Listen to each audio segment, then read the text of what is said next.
സക്കാത്ത് കൊടുക്കാൻ ഞാൻ പറയുന്നത് ഇവിടെ സക്കാത്ത് കൊടുക്കുന്ന വളരെ പ്രധാനപ്പെട്ട കാര്യമായി പറഞ്ഞു. ഇസ്ലാമിക് എക്കണോമിക്സിൻ്റെ ചില മൈക്രോ മാനേജ്മെൻറ്റ് കണ്ട് ഞാനൊക്കെ പലപ്പോഴും അന്തം വിട്ടുപോയിട്ടുണ്ട്. പല രീതിയിലും അതൊന്നും ഇനിയും പഠിക്കപ്പെട്ടിട്ടില്ല. പല യൂണിവേഴ്സിറ്റികളും ഞാനതിന് പ്രബന്ധങ്ങളുണ്ടോ എന്ന് അന്വേഷിച്ചിട്ടുണ്ട്. അൽ-അസർ യൂണിവേഴ്സിറ്റി വരെ ഞാൻ പോയിട്ടുണ്ട്. ഇസ്ലാമിക് എക്കണോമിക്കുമായി ഇനിയും പല നല്ല കാര്യങ്ങൾ ഇനിയും പഠന വിഷയമാക്കിയിട്ടില്ല. ഒന്നാലോചിച്ച് നോക്കൂ, നിങ്ങളുടെ നാലുപാടുമുള്ള തെക്കോട്ടും വടക്കോട്ടും കിഴക്കോട്ടും പടിഞ്ഞാറുമുള്ള 4 ദിക്ക് എടുക്കുകയാണെങ്കിൽ 40 വീടുകളിൽ നിങ്ങൾക്ക് ഉത്തരവാദിത്തമുണ്ടെന്ന് പറയുന്നൊരു ഹദീസ് ഉണ്ടെന്നാണ് ഞാൻ മനസ്സിലാക്കി വെച്ചിരിക്കുന്നത്. ഉണ്ടെന്നാണ് പല പണ്ഡിതന്മാരും ഞാൻ ഓർമ്മപ്പെടുത്തിയത്. നമ്മളെയൊക്കെ ചില വിമർശകരായിട്ടുള്ളവർ പറഞ്ഞു അങ്ങനത്തെ ഒരു ഹദീസേ ഇല്ല, ഇല്ലെങ്കിൽ വേണ്ട. ഞാൻ പറഞ്ഞൊരു 4 വീട് നമ്മളൊന്ന് നോക്കിയിരുന്നെങ്കിൽ 40 വേണ്ട.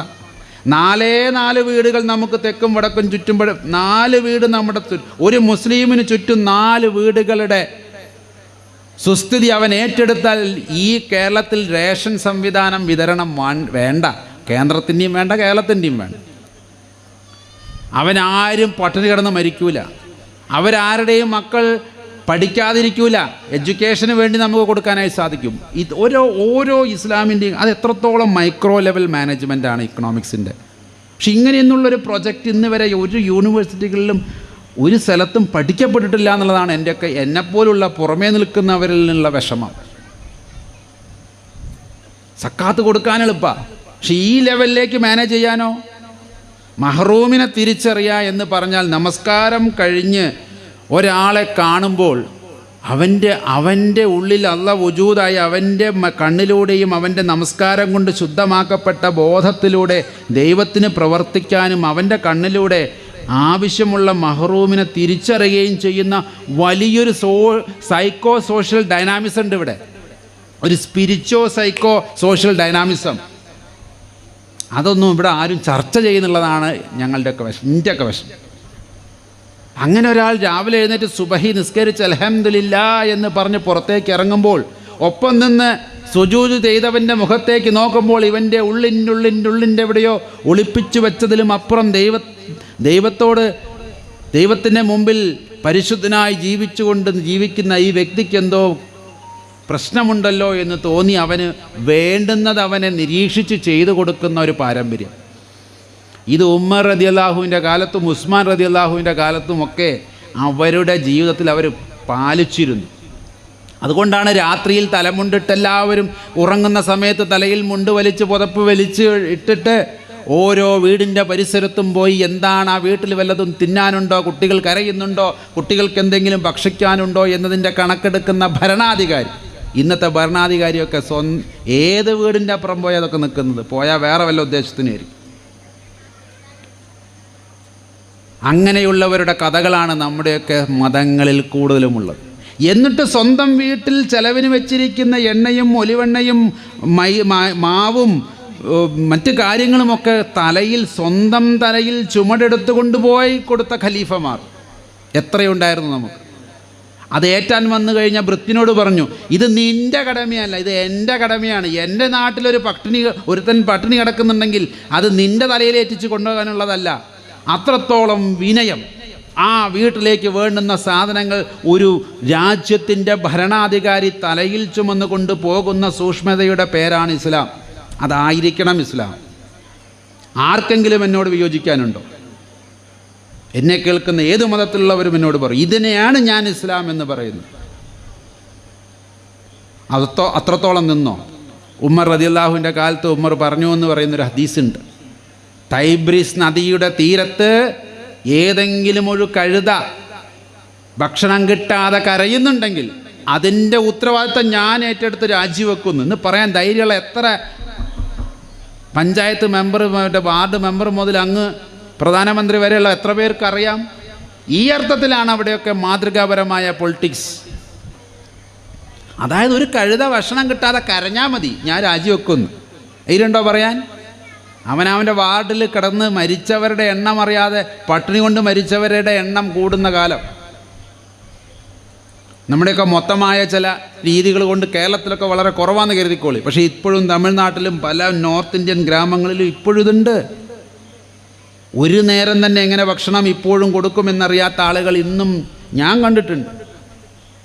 കേരളത്തിലില്ലാന്നുണ്ട്. ഇന്നിപ്പോൾ ഏതോ നൂറ്റാണ്ടിലെ കഥയില്ലെന്ന് പറഞ്ഞു. ഇന്ന് എൻ്റെ കൂടെ ആന്ധ്രയിലൊക്കെ വന്നു കഴിഞ്ഞാൽ രാവിലെ പോകുന്ന വണ്ടിയിൽ കയറണം. കാളകളില്ലാഞ്ഞിട്ട് അമ്മയെയും ഭാര്യയെയും നുകം വെച്ചുകൊണ്ട് ഉഴുന്ന കർഷകനെ ഞാൻ കഴിഞ്ഞ മാസം കണ്ടിട്ടുണ്ട്. കാളകളില്ല, ആടുകളില്ല, പിന്നെ ഇത് നില ഉഴണ്ടേ, ട്രാക്ടറും ഇല്ല. പിന്നെ ആകെ വീട്ടിലുള്ളത് തള്ളയും ഭാര്യയാണ്. രണ്ടാളെയും രണ്ട് പോത്തിനെ പോലെ കാളയെ പോലെ നിർത്തി മകനോ ഭർത്താവോ ഇങ്ങനെ ഉഴുതുണ്ടാക്കുന്ന മാമുമാണ് നമ്മളൊക്കെ ഉണ്ണുന്നത്. എന്നിട്ട് തിരിച്ച് നമുക്കൊന്നും ഉത്തരവാദിത്തം ഉണ്ടാവാൻ പാടില്ല. ഇത് പറയാത്ത മതമാണോ?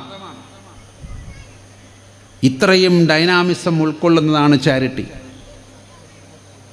ഇനി ഹിന്ദു മതത്തിലേക്ക് വന്നാലോ, ജനസേവ, ജനാർദ്ദന സേവ, മാനവസേവ എന്ന് പറയുന്നതാണ് മാധവസേവ.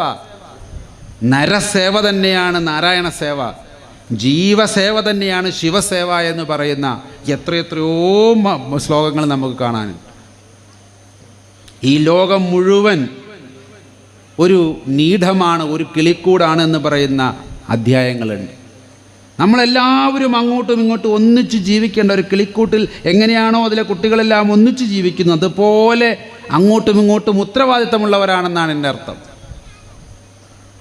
ഉദാരചരിതാനാം തു വസുദൈവ കുടുംബകം. ഉദാരചരിതന്മാർക്ക് ഉദാരചരിതനായിരിക്കണം, അല്ലാത്തവനെ കുറിച്ചുകൂടെ പറയുന്നത്. അവനിതൊന്നും ബോധം ഉണ്ടാവില്ല. മതത്തിലൂടെ ഉദാര മനസ്സിനെ നേടിയവൻ, മതത്തിലൂടെ തൻ്റെ മനസ്സ് കൽബിനെ മാറ്റിയെടുത്തവൻ, മത അനുഷ്ഠാനങ്ങളിലൂടെ തൻ്റെ മനസ്സിൻ്റെ ഉദാരതയിലേക്ക് മനസ്സിനെ ഉയർത്തിയവന് ഈ ലോകം വസുദൈവ കുടുംബം, ഒരൊറ്റ കുടുംബമാണ്. ഈ ഈ ഭൂമിയിലുള്ളവർ എല്ലാവരും ഒരൊറ്റ കുടുംബമാണ്. ഒറ്റ കുടുംബത്തിലുള്ളവർക്ക് ഉത്തരവാദിത്തമില്ല അങ്ങോട്ടും ഇങ്ങോട്ടും. 2000 കൊല്ലം മുമ്പ് ഈസാ നബി അലൈഹി സ്വലാം ബൈബിളിൽ കൃത്യമായി പറഞ്ഞു വെച്ചിരിക്കുക, നിന്നെപ്പോലെ. അതാണ് അതിൻ്റെ സ്റ്റാൻഡേർഡ്, അളവുകോൽ അവിടെയാണ്.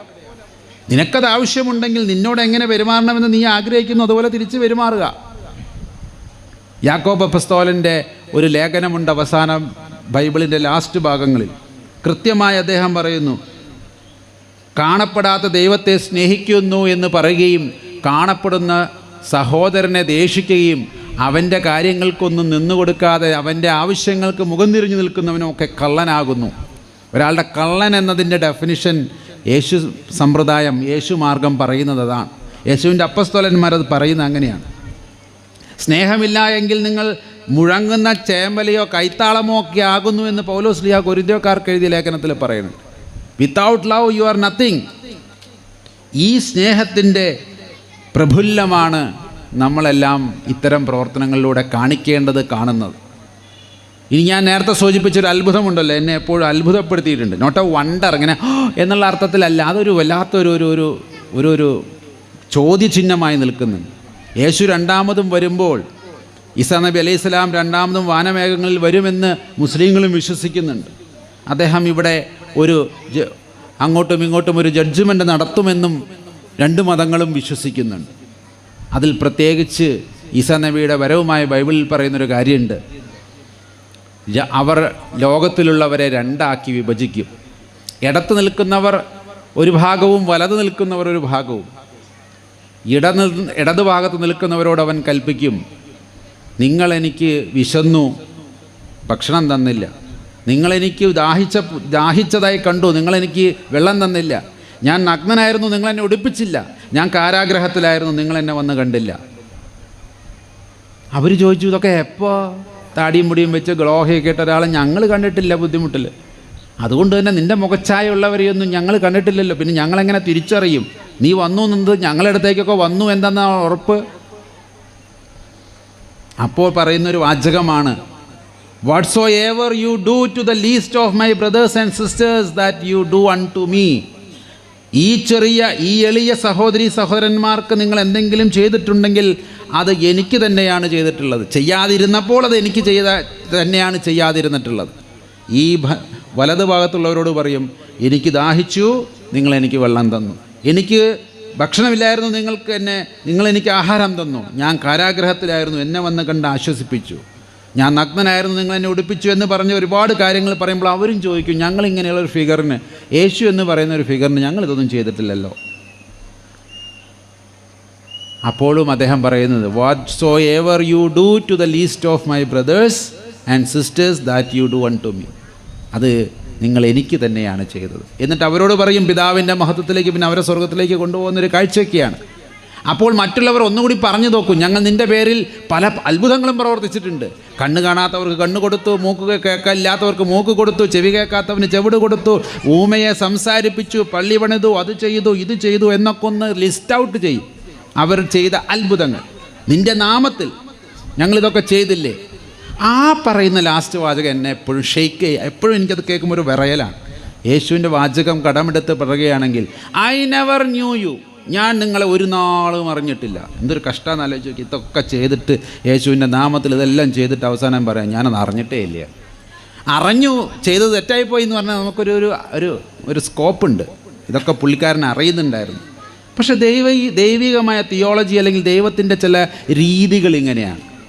അറുത്ത് മുറിച്ചങ്ങ് പറഞ്ഞു കളയും, ഞാൻ നിങ്ങളെ ഒരു നാളും അറിഞ്ഞിട്ടില്ല. അങ്ങനെയല്ല അച്ഛാ അതിൻ്റെ കറക്റ്റ് വാക്ക്. I have never known you. ഒരിക്കലും ഞാൻ അതായത് എല്ലാം അറിയുന്ന ദൈവഭാഗത്ത് നിൽക്കുന്ന ഒരു വ്യക്തി പറയുകയാണ്, ഞാൻ നിങ്ങളെ അറിഞ്ഞിട്ടില്ല ഒരു നാൾ. നിങ്ങൾ ഈ ചെയ്ത അത്ഭുതങ്ങളും ചെകിടന് കേട്ടതും മരിച്ചവൻ ഉയർത്തതൊന്നും ഞാൻ അറിഞ്ഞില്ല. അപ്പോൾ എത്രത്തോളം പ്രധാനമാണ് യേശു സമ്പ്രദായത്തിലുള്ള യേശുവിൻ്റെ പഠനങ്ങളുമായി ബന്ധപ്പെട്ട് ചാരിറ്റി പ്രവർത്തനത്തിന് മറ്റുള്ളവരുടെ സഹായം. എന്നിട്ട് മനോഹരമായി നല്ല സമരിയാക്കാരൻ്റെ ഉപമയും പറഞ്ഞ് ആരാണ് തൻ്റെ അയൽക്കാരൻ എന്നതിൻ്റെ അതിന് വിശദീകരണം എന്നോണം അദ്ദേഹം ഒരു ഉപമ പറഞ്ഞുകൊണ്ട് അത് നിർത്തുകയാണ് ചെയ്തത്. ഉപമ വലിയൊരു ഉപമയായതുകൊണ്ട് ഞാനതിലേക്ക് പോകുന്നില്ല. എങ്കിലും അവർ വിചാരിച്ചവരല്ല ആ കഥയിലെ നല്ല അയൽക്കാരനായി വർത്തിച്ചത്.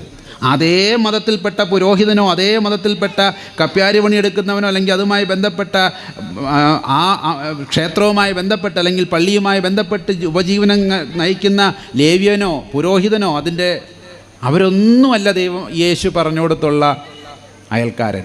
സമരിയാക്കാര ദേശത്ത് വിജാതീയനായ ഒരുത്തൻ അവിടെ കയറി ആ മുറിവേറ്റവനെ ശുശ്രൂഷിക്കുകയും അതിനു വേണ്ടുന്ന എല്ലാ ഹിലുമത്ത് ചെയ്തു കൊടുക്കുകയും ചെയ്തവനെയാണ് യഥാർത്ഥ അയൽക്കാരനായി യേശു അവിടെ കൊണ്ടുവരുന്നത്. അവിടെ ജാതിയും തമ്മിൽ ബന്ധുത്വമില്ലാത്തവനും ശത്രുതയുള്ളവനുമായുള്ള മറ്റൊരു സമൂഹത്തിലൊരാൾ ചെയ്തതിനെയാണ് യേശു അവിടെ പറഞ്ഞത് എന്നതിൻ്റെ സോഷ്യൽ ഡൈനാമിസം എത്രത്തോളം ഉണ്ടെന്ന് നമ്മളൊന്ന് മനസ്സിലാക്കും. ഇനി ഇതേ കഥ തന്നെ ഹദീസുകളിൽ നമുക്ക് കാണാനായിട്ട് സാധിക്കും. ഹദീസിൽ പക്ഷേ അവസാന ദിവസമായ അന്ത്യദിനത്തിൽ ന്യായം വിധിക്കാൻ വരുന്നത് അല്ലാഹു തആല തന്നെയാണ്. അദ്ദേഹം ഇതേ ചോദ്യം ചോദിക്കുന്നുണ്ട്, എനിക്ക് ദാഹിച്ചപ്പോഴും വിശന്നപ്പോഴും നഗ്നനായിരുന്നപ്പോഴും ഒന്നും എനിക്ക് നിങ്ങൾ തന്നില്ലല്ലോ, എനിക്ക് തന്നല്ലോ എന്നൊരു കൂട്ടരും. അങ്ങനെ യമി എന്ന വാക്കിൻ്റെ പേരിൻ്റെ അർത്ഥം അത് സംസ്കൃതമാണ്, പക്ഷേ അറബിയിലുണ്ട് യമി എന്നുള്ള വാക്ക്.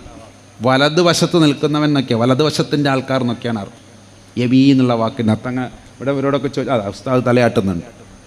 അപ്പം ഞാനും എൻ്റെ പേരിൽ കൊണ്ട് രണ്ടർത്ഥത്തിൽ, സംസ്കൃതത്തിൽ അതിനൊരർത്ഥമുണ്ട്. ഞാനും ഈ യമീയുടെ ഭാഗത്ത് നിൽക്കാൻ ഇഷ്ടപ്പെടുന്നവരാണ്. ആ ഹദീസിലാണ് ആ വാക്ക് യമി എന്നുള്ള വാക്കുള്ളത്. ആ വലതുവശത്ത് നിൽക്കുന്നവരുടെ കൂട്ടത്തിലാകണേ എന്നായിരിക്കണം നമ്മുടെയൊക്കെ. അതിന് തൗഫീക്കും ഹിദായത്തും ഒക്കെ ഉണ്ടാകണേ എന്ന് നമ്മൾ പ്രാർത്ഥിക്കേണ്ടതുണ്ട്. അതിനാണ് ദൈവത്തോട്, ദൈവമേ ആ നല്ലവരുടെ കൂട്ടത്തിൽ, സിറാത്തുൽ മുസ്തഖീം, നേരായ മാർഗത്തിൽ ചരിച്ചവരുടെ മാർഗത്തിലെ ഞങ്ങളാക്കണമേ എന്ന സൂക്ഷ്മതയാണ് ഓരോ ഇസ്ലാം വിശ്വാസിയും എത്ര പ്രാവശ്യമാണ് രാവിലെ തൊട്ട് വൈകുന്നേരം വരെ നമസ്കരിക്കുമ്പോൾ എത്ര പ്രാവശ്യം നമ്മളത് ചൊല്ലുന്നുണ്ട്. പിഴച്ചവരുടെയും ദൈവകോപത്തിന് ഇരയായവരുടെയും മാർഗത്തിലല്ല എന്ന് പറയുമ്പോൾ എന്താണ് ഉദ്ദേശിക്കപ്പെടുന്നത്? നമുക്ക് ലഭിച്ചതായിട്ടുള്ള ഹിദായത്ത് തൗഫീക്ക് നിലനിർത്തി കൊണ്ടുപോകണമെങ്കിൽ ഈ പറയുന്നത് പോലുള്ള പ്രവർത്തനങ്ങൾ ഉണ്ടായേ പറ്റൂ. ഞാൻ മനസ്സിലാക്കിയത് ഇതാണ്, മിസ്കീനായിട്ടുള്ളവരെയും മഹ്റൂമിങ്ങളെയും തിരിച്ചറിയുക എന്നാണ് ആയത്തിൽ രണ്ട് വാക്ക് ഉപയോഗിച്ചിട്ടുണ്ട്, മിസ്കീൻ ആൻഡ് മഹ്റൂം. എന്താ രണ്ടും തമ്മിലുള്ള വ്യത്യാസം? മിസ്കീൻ എന്ന് പറഞ്ഞാൽ പാവപ്പെട്ടവൻ, ഇല്ലാത്തവൻ. ആ ഇല്ലാത്തവൻ ഒരുപാട് ആനുകൂല്യം കൊടുത്തിട്ടുള്ളൊരു മതമാണ് ഇസ്ലാം. അങ്ങോട്ട് കയറി ചെന്ന് ചോദിക്കാം, ഞാനൊരു പാവപ്പെട്ടവനാണെന്നും എനിക്ക് മറ്റ് മാർഗങ്ങളില്ലെന്നും എനിക്ക് ഉറപ്പായാൽ എനിക്കൊരു മുതലാളിയോട് പോയി ചോദിക്കാം.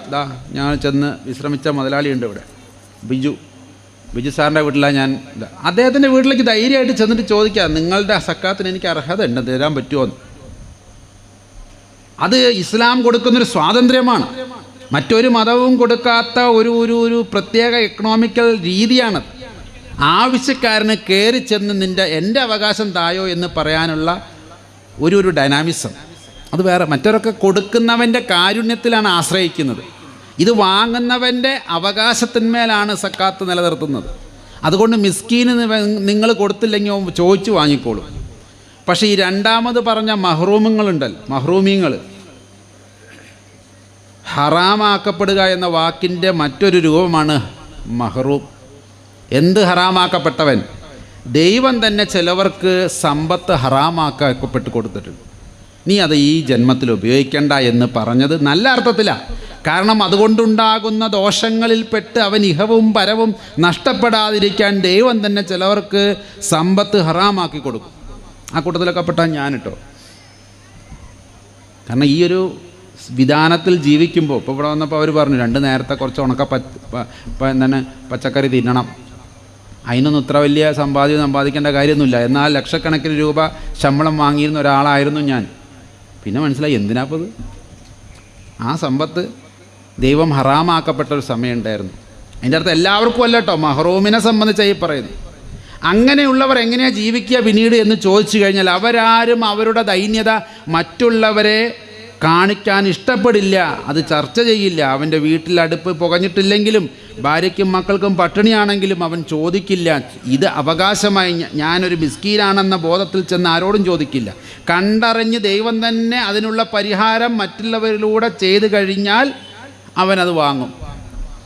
സഹാബത്തിൻ്റെ കൂട്ടത്തിൽ ഒരുപാട് മഹ്റൂമികളുണ്ടെന്ന് ഞാൻ കേട്ടിട്ടുണ്ട്. അപ്പോഴാണല്ലോ ഈ എന്തുകൊണ്ടാണ് ഈ ഖുർആൻ ആയത്ത് അവിടെ ഇറങ്ങിയത് എന്ന് നമുക്ക് മനസ്സിലാക്കേണ്ടത്. കാരണം എല്ലാവരും ഭക്ഷണം കഴിച്ച പോലെയൊക്കെ കാണിക്കും. അതേപോലെ പുറത്തേക്ക് ഇറങ്ങി നോക്കി അവൻ്റെ വീട്ടിൽ നിന്നും പുക ഉയരുന്നുണ്ട്. അപ്പോൾ സാധാരണക്കാരായിട്ടുള്ള സഹാബികൾ എന്ത് വിചാരിക്കും? ആ സഹാബീൻ്റെ വീട്ടിൽ എന്തോ ഉണ്ടാക്കുന്നുണ്ട്, പുകയൊക്കെ പോകുന്നുണ്ടോടി, കുറച്ച് പുകയൊക്കെ പോകുന്നുണ്ട്. അതിൻ്റെ അർത്ഥം വെറുതെ വെള്ളം തിളപ്പിക്കുകയോ അല്ലെങ്കിൽ അടുപ്പ് കത്തിച്ച് പുകയ്ക്കുകയായിരിക്കും. ഒന്നുമില്ല, അടുപ്പത്ത് വെക്കാൻ പച്ചവെള്ളം പോലും ഉണ്ടാവില്ല.